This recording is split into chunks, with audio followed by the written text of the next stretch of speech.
What is up, everybody, and welcome back to TarHeelIllustrated.com. I'm THI staff writer Jacob Turner, and joining me, as he always does, it's our very own publisher, Andrew Jones. And AJ, we're here for, I guess, a little bit of a breaking news podcast in some ways, as we're going to be talking about the statement that was put out by the NCAA's Division I Board earlier this afternoon, pretty much in regards to the Tez Walker situation. UNC and Mack Brown referenced in the statement as well. So we're going to go ahead. I'm not going to read the whole statement. I will pop it on screen right now just so people can see it, but it is quite a lengthy one, so I'm not going to sit here and read it for 3 minutes. We have the whole statement. We have the whole statement in the article I posted, and I also included Mack's statement from last Thursday and Bubba Cunningham's statement. So you have the complete all three statements of that piece. Pop the link to that in there as well, and people can also find it on Twitter at Heel Illustrated. That way you can read and decide for yourself. Exactly. I'll, like AJ said, I will link that below. I will read the last paragraph though, AJ, because I do think, again, that's where UNC is referenced in, not Mack Brown's name is in it, but obviously when you say UNC football coach, you know who they're talking about. So let me read it real quickly. It goes, the D1 board is troubled by the public remarks made last week by some of the University of North Carolina leadership. Those comments directly contradict what we and our fellow Division I members and coaches called for vociferously, including UNC's own football coach. We are a membership organization, and rather than pursue a public relations campaign that can contribute to a charged environment for our peers who volunteer on committees, we encourage members to use established and agreed upon procedures to voice concerns and propose and adopt rule or policy changes if they are dissatisfied. And again, this statement is from Jerry Moorhead, chair of the D1 board and the president of Georgia. And you've also got Christopher, I'm going to butcher his last name, Petruskowitz, vice chair of D1 board and president of the University of Evansville. So that is who signed this letter, and obviously authored by them in some way, shape, or form. So AJ, I know there's a lot of chatter on Twitter about it, a lot of kind of remarks from obviously Carolina fans who disagree with the statement for various reasons, and obviously national media as well, kind of chiming in on it. So there's a lot of conversation around it. But I want to ask you first and foremost, because I think this is what a lot of Carolina fans are thinking of it from this angle. What's next from UNC? What's next from their perspective following this statement from the NCAA D1 board? That's a good question, and there are certainly options. Before I say any more about what their options are, anyone who did levy any threats at somebody from the NCAA, that's not good. And there's no room for that. So much of the discourse I've seen from the Carolina side kind of just overlooks that. So if that's happened, it's not a good thing. I don't know how they know who is on the committee other than the guy from GMU, the compliance director at GMU, who put out the statement last week. So other than that, I don't know who else it would be. So that's not good. You don't want to do that. But to me, this statement is about a lot of things, and that's just part of it. Quite frankly, it's sort of a small part. It's sort of the twisting of the knife portion of the statement, where they're coming back strong at North Carolina. This is a throw down the gauntlet thing. I think it's reactionary. There are several things that led to this. Obviously, North Carolina's public comments, but it's not just the statements from last week. I think this has been brewing for a while. Yeah. And I've said for a couple of weeks now on our various podcasts, on our message boards, et cetera, the NCAA, it reached a point where the NCAA wasn't going to cave in anymore. Didn't matter what it was. They weren't going to cave in on this one. They couldn't. They couldn't give the appearance of caving into public pressure. They couldn't, no matter what the facts say. And the facts are pretty clear in this case. Doesn't matter. You're seeing Charlie Baker led NCAA as who they are, who they want to be right now. That's what you're seeing. So what is next for North Carolina? The options are pound right back, put out another statement. You can't really get in trouble for the statements. Maybe get censured, or I don't even know. Okay. Yeah, or maybe Carolina takes a position to say, you know what? We have said everything we need to say about this. we were already winning in the court of public opinion at about 99-1. And all you did was just shovel more dirt on yourself with respect to the court of public opinion. We're going to let this die on the vine. And the last salvo sent is the ridiculous thing that you guys did today. That would be an interesting approach for North Carolina to take. Take the high road, essentially. Take the high road, yeah. And quite frankly, they haven't stooped. I think there was a little stooping going on by the NCAA here, and I doubt very many people would disagree with me on a couple of levels. Number one, the president of the University of Georgia is lecturing North Carolina, publicly condemning North Carolina about behavior. I'm not going to go there with the football program and all the crap they've had going on there, okay? Second, one of the things I've tried to articulate to our readers on our site and listeners here on our podcast, one of the problems with the NCAA in cases like this is you have people from universities, because remember, the universities that are in the NCAA, Division I, Division II, Division III, they are the NCAA. They can affect change if they want to affect, if enough of them want to affect change, okay? They are also representatives from their schools, compliance, athletic department, but the people who comprise the committees who ultimately decide a lot of these waivers, decide NCAA punishments, all kinds of stuff, okay? One of the problems and one of the concerns that the power schools have had for some time is that you've got a guy from the University of Evansville that doesn't even have a football program playing a prominent role in signing this thing when it's a football issue. Yeah, where did he come from? Yeah. That's a problem. Yeah. And so it's pretty rich irony that the University of Georgia president is lecturing North Carolina, condemning them for behavior. And then there's a guy also, the vice chair of the board there is a guy from a school that doesn't even play football and hadn't had a basketball team, worth of crap in a long time, okay? So I think that there's a lot of things to poke at. I think for the people who want significant change or something brand new, all this stuff is out on the table right now. It's out there. The NCAA just exposed itself even more with this statement. Mm-hmm. I think there's a tone-deaf element that has been at play in this case from day one. And it's more tone-deaf now. I would love to know if the gentleman from Georgia and the gentleman from Evansville even know the facts of the case. Yeah, I would love to know what their possible comments are if someone presents to them the very simple fact, January 9th, January 11th. That's it. Disregard everything else. So what they've done here is they've said, and Mack has been very, very vocal about transfer rules, portal stuff, all these kinds of things. And he has been consistent with it. And he's been vocal about it since Tez Walker arrived. But in his worldview and in the rules of the NCAA, Tez was not a figure in that because he enrolled January 9th. The rule was changed January 11th, period. So, yeah, I think Mack would still stand by this transfer stuff that he has talked about. For the NCAA to totally miss the boat on that in this statement and accuse Mack of basically speaking out of both sides of his mouth is inaccurate because he hasn't done that. I'm not here to stick up for Mack or North Carolina. I don't have a dog in a fight. We cover North Carolina, but we don't have a rooting interest in North Carolina. Sure as hell not going to protect North Carolina. Okay. Mm-hmm. However, the NCAA is dead wrong in this case. They've been dead wrong all along, and it's reached a point where it doesn't matter.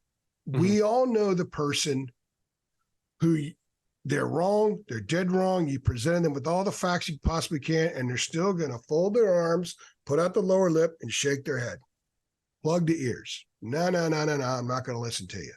That's kind of what's going on here. And then they throw a salvo at you as you walk away. Yeah. So what can North Carolina do, Jacob? Nothing. Maybe nothing is the best approach. Or North Carolina can go to war and say, you know what? This is a point in time, a crucial point in time for change to be forced upon the NCAA or the higher member institutions, Division I, FBS level, Power 5 level, however you want to wherever you want that line to be, to affect significant change. Because I think two things are wanted. The second one is if you can't get the first one. Number one, Power 5 schools should monitor Power 5 schools. You shouldn't have Slippery Rock monitoring Alabama. Yeah, that seems pretty obvious. Or ruling on anything like that. They have nothing in common. Okay. Second would be if that isn't going to be something that happens, something new. And I've said for a while, because people don't understand that the NCAA is the member schools. If they were to break off and start something new, there would still have to be some kind of NCAA that oversees everything, and the schools that break off would have to pay for it. And if they break off, suddenly there's no $1 billion NCAA tournament, and suddenly they have to pay for it themselves. And where's that cash going to come from? So if you think college athletics are expensive now, just wait until these schools break off and form their own organization. It's going to become far more expensive. So there's a danger in doing that. So I think more than anything, North Carolina is in a position to serve a purpose here for the rest of the Power 5, rest of the FBS schools. We are different. We're going to go to battle with you over this, and we're going to affect change because the NCAA is overreaching. They overreached when they passed something on January 11th and applied it to January 9th. That was the first step in overreaching. The second step is how they forced this thing to string out.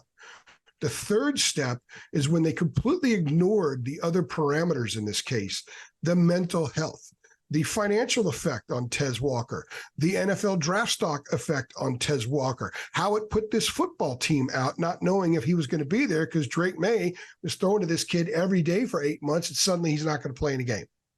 And the other effect here, quite frankly, is the overreach now, where the NCAA has been wrong all along. They don't care, and they're going to whine about whatever. I mean, they have not offered any evidence. Maybe they've opened themselves up to a FOIA request where they have to produce some evidence of threats. Who knows? I wouldn't hold my breath on that. But they've said this without articulating any evidence, even nameless evidence. Joe Schmo sent a text message. Okay, you don't have to tell us who Joe Schmo is. Show us the text message. Show us the tweet. Show us the email. They didn't do any of that. They just threw it out there. We have no idea if it's true or not. We have no clue if it's true or not. But they've done that, and they've wagged a finger at Mack saying, you were asking for this rule, and now you won't live by it, when that's not accurate either. So the overreach here by the NCAA is egregious. It's wrong. And North Carolina is in a position to continue this torch to maybe affect change.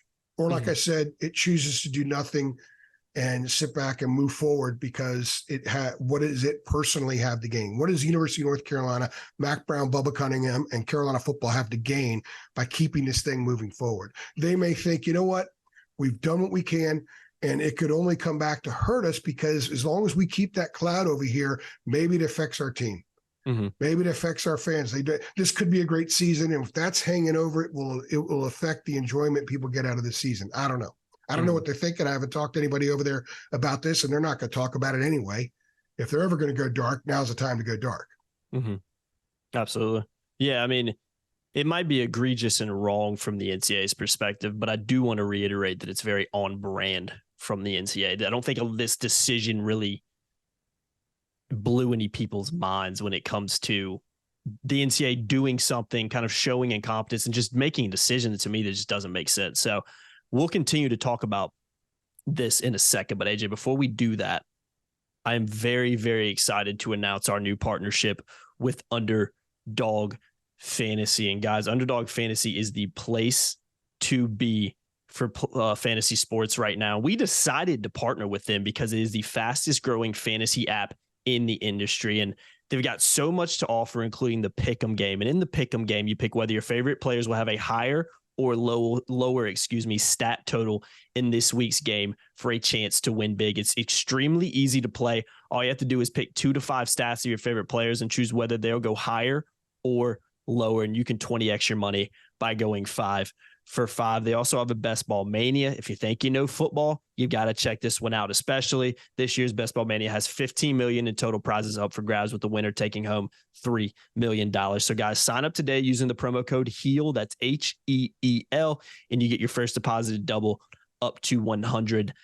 Just visit underdogfantasy.com or find them in the App Store. And don't forget to register with the promo code HEAL to get your first deposit doubled by up to $100. You must be 18 or older to play and present in a state where Underdog Fantasy operates. Terms do apply. And if you're concerned with your play, call 1-800-522-4700 or visit ncpgambling.org. Big thank you to Underdog Fantasy for sponsoring this podcast. Now, AJ, the one thing that I want to say about it, because to me, this is the part that I'm not going to say frustrates me the most, but I think this is the part that I like the least about the statement, because in that final paragraph that I read, they're essentially saying that you asked for this, including you, Mack Brown. You asked for this rule.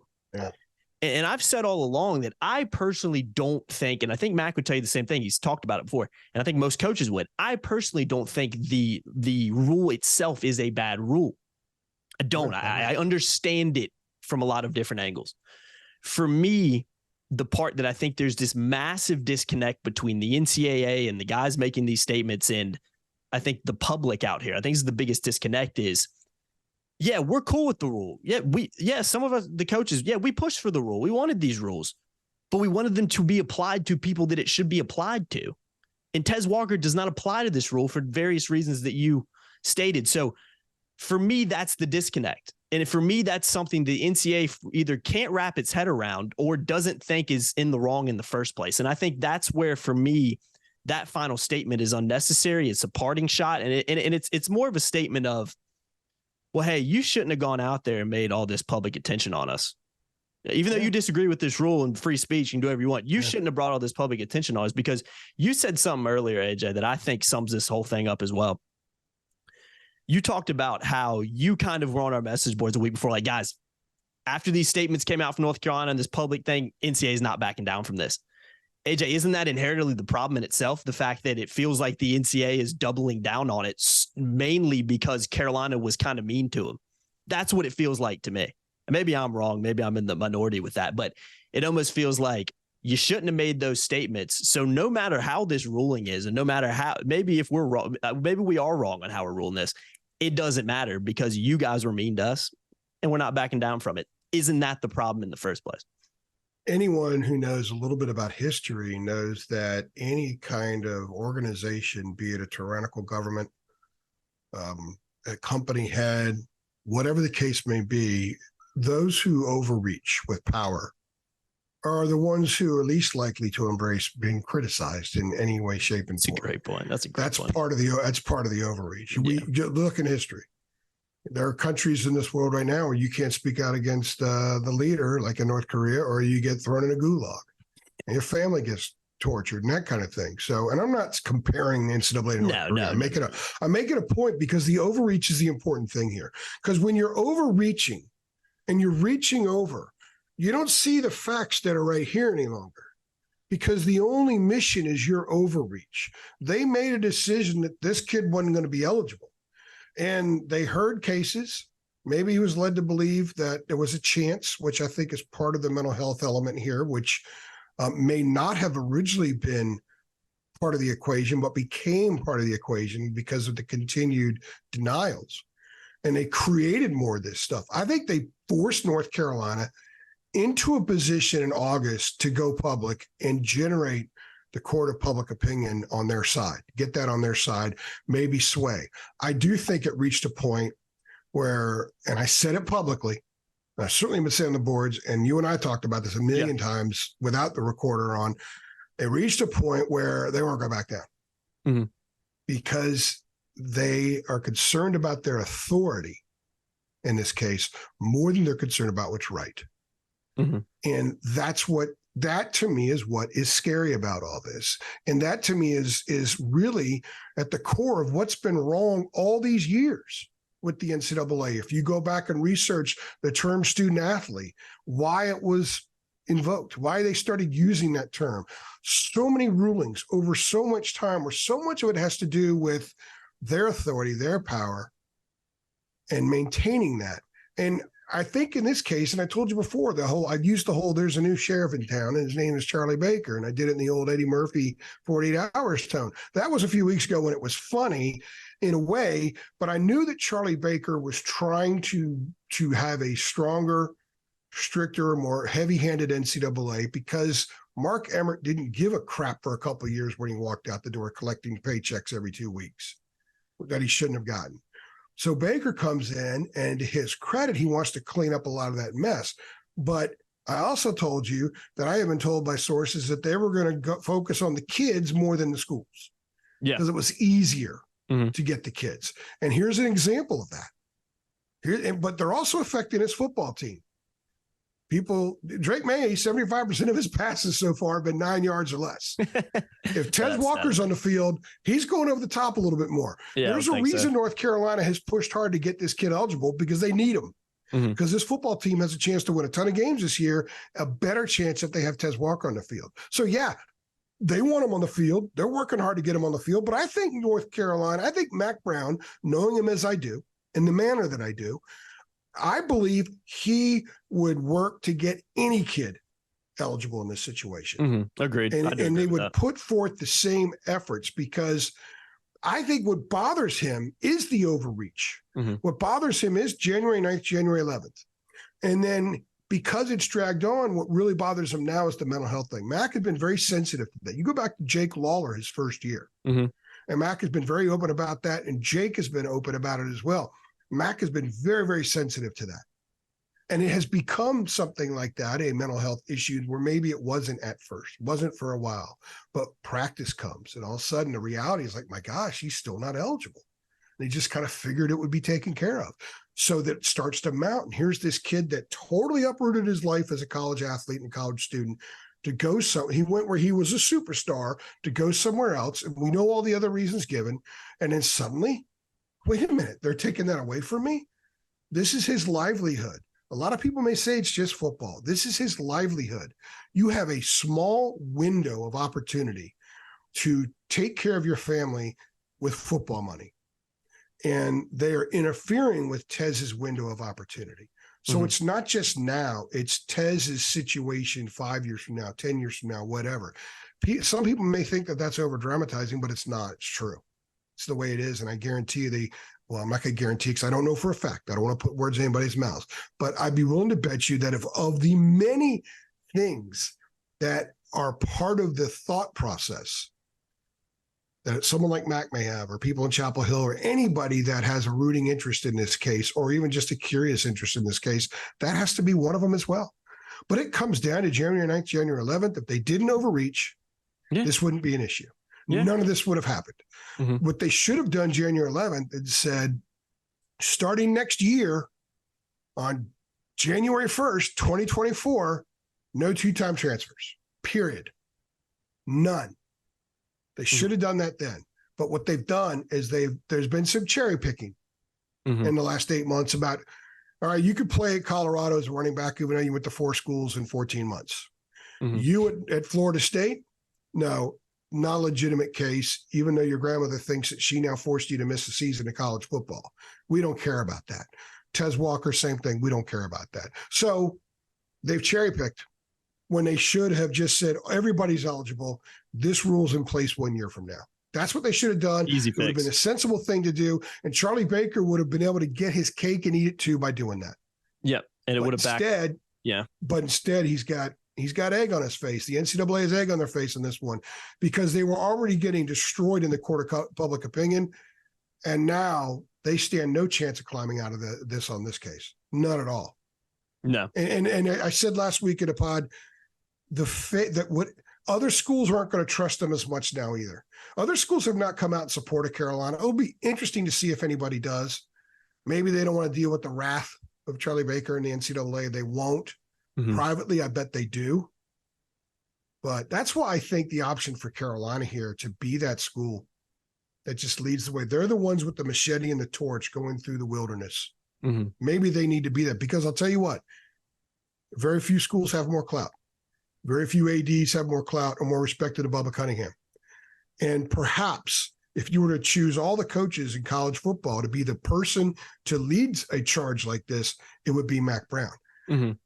Nick Saban might be better known or more respected as a coach because of what he's accomplished. There are other great coaches out there. I'm not talking about that. Mack, by the way, is a legend on the field. All right. But because he's so well liked and respected and has always been considered a man of high character in this sport, in a sport that doesn't have a lot of high characters. He's always been that guy. So if Carolina were to choose to grab that machete with one hand, grab that torch with the other one, and hack their way through and be the leader on some kind of change in the NCAA, I think that they would be the perfect. This collection, Carolina, Baba, and Mack, be the perfect ones to do it. But they may not want to. They may think it would be a fruitless venture. It might take away from other stuff. And the more important mission at hand right now is Minnesota and the season and all that kind of stuff. So I would understand if they didn't do it, but I would also understand if they did. Yeah. Yeah. I wouldn't blame them at all for doing it. And this is the last thing I'll say on it, because we will wrap it up. We sit here and talk about it all day. The last thing that I'll say on it is I just, it feels like the only defense, and feel free to disagree with me, AJ, because you've seen the statements they put out. It feels like the NCAA's only defense is essentially kind of it's one main thing. It is, you guys asked for this rule. That to me has been reiterated multiple times. I think the NCAA's kind of put out two statements. They put out a kind of a smaller statement after the Walker decision was made, kind of backing it up. And the only thing that really came out in that statement was just referencing the rule that was passed. Like, hey, we passed this rule and we're just enforcing this rule. They kind of did the same thing in this statement, but once again, they brought in the fact of you, including you, Mack Brown, who's been talking about us in the media, which we don't like, which is why we put this statement out in the first place. You asked for this rule. And again, I've said this all along, and I've talked to Carolina fans about this, is yes, a lot of coaches asked for this rule, but they asked for the rule to be applied properly. Like, that's the disconnect again that I just don't feel like the NCAA can wrap its head around, or maybe it's just grasping at straws and maybe there's nothing else it can do. If we're going to defend ourselves, we can't really defend ourselves. The only thing we can do is just reference the rule over and over again, and B, just say, well, you guys asked for it, so what are you mad at me for? That's all it feels like the NCAA is doing. And I think that, again, like you're saying, digging yourself in a bigger hole, it just feels like that's the only thing NCAA is really doing. There's a real lack of peripheral vision here by the NCAA. Yeah, it's just like, come on, man. I'll tell you the other thing I think is kind of interesting. I don't know. And this is just, well, I'm knocking over my laptop here. This is just my take on it. You're not going to get anything talking to anybody over in Chapel Hill right now about this. So this is all AJ right here. As everything in this podcast is all AJ. I kind of go back to Thursday when those statements came out, and then Tez is the honorary captain for the app game, and they got the little Tez sticker on the helmet. I mean, you could sit back and say, man, they really overdid it. They lathered pushing it. Oh yeah, they're lathering it on. Don't get But here's the thing. I think you could make an argument that was also kind of brilliant, because it was like tear gas bringing out the NCAA, because we don't comment on stuff. Mm-hmm. What did we say in the pod last week? There needs to be accountability from the NCAA. They need to tell us why the hell you made this decision. Just like I think and I made the comparison to referees in college football or basketball. There needs to be a pool reporter going and say, why did you make that call? Yeah. What was the decision here on that? They need to be, if a coach has to talk to the media and be accountable for his team, referees, officials should be accountable as well, right? If we're all good, I think it's fair. Mm-hmm. So it's very possible that intentionally or unintentionally, Carolina pumped a bunch of tear gas into Indianapolis and pulled this out, forced them to come out, and they laid it out there, and they really let everybody in to see what was going on there, see what the thinking was. And if this is all they got, and like I said 3 or 4 times before, they look even worse now than they did before. Yep. I think that's what ultimately will be taken away, from this statement by most people. Majority of people, because again, they were already, I think a majority of people already kind of side with North Carolina. But I think this statement alone just kind of says, okay, well, you didn't really give us a reason to be like, oh yeah, North Carolina handled that wrong. It's actually North Carolina's fault. They didn't follow this section 4, byline 3 of the rule, whatever. No, it was just like, again, reiterating what's already been stated that doesn't really help their case. And actually, I think in a lot of ways makes them look worse. So just if Tez would have transferred after spring practice, let's say he went to spring practice with Kent State back in March and April. And let's say he transferred to North Carolina May 5th. This wouldn't be an issue.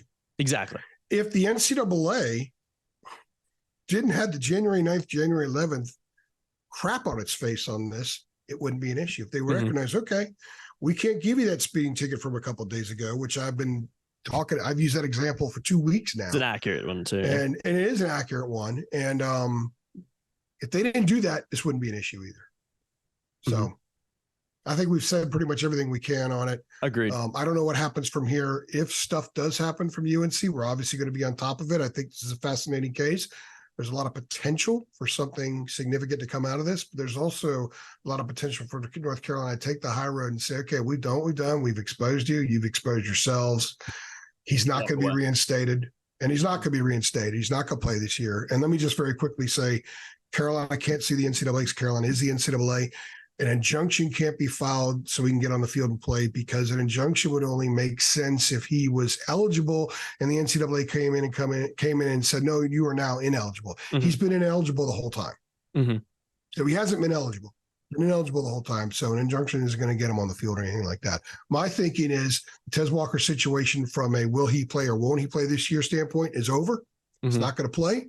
He's got some other decisions to make about his future. And perhaps that might be why North Carolina moves on from this. Yeah. Because do they want to be the guy that moves forward? Who knows? I just don't think right now during the season. Maybe they take it back up in the spring. Who knows? Yeah. I think they've said what they needed to say from the president to the AD to Mack Brown to Tez Walker. Yeah. I don't think that's right, because Kevin Guskowitz and he had a short, concise one, but it was important that he said something as well to show supporting Mack and Bubba. So you could go after Mack and Bubba on this one, but the university is in support of where their position was on this, and I think that that's really important. It's important for Bubba and Mack as well, especially now that the NCAA is making these accusations. So we'll see.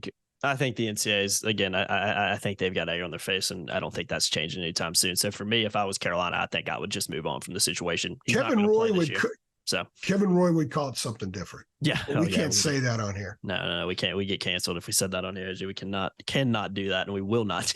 we will not do that one on Let this your one. Mind wander. Yeah. And it's just, and last thing I'll say, because we are going to wrap this one up right here, I'm just tired of talking about it. September 12th, AJ. Can we talk about football instead of talking about? Oh yeah. I'm excited about this week. I told you a season is a book. Every game's a chapter, and I cannot wait for chapter 3 because it's going to be an interesting test for the Tar Heels, and we're going to have a ton of stuff the rest of the week on that as well. Absolutely. So guys, stay tuned for that. UNC football show will be coming out tomorrow afternoon.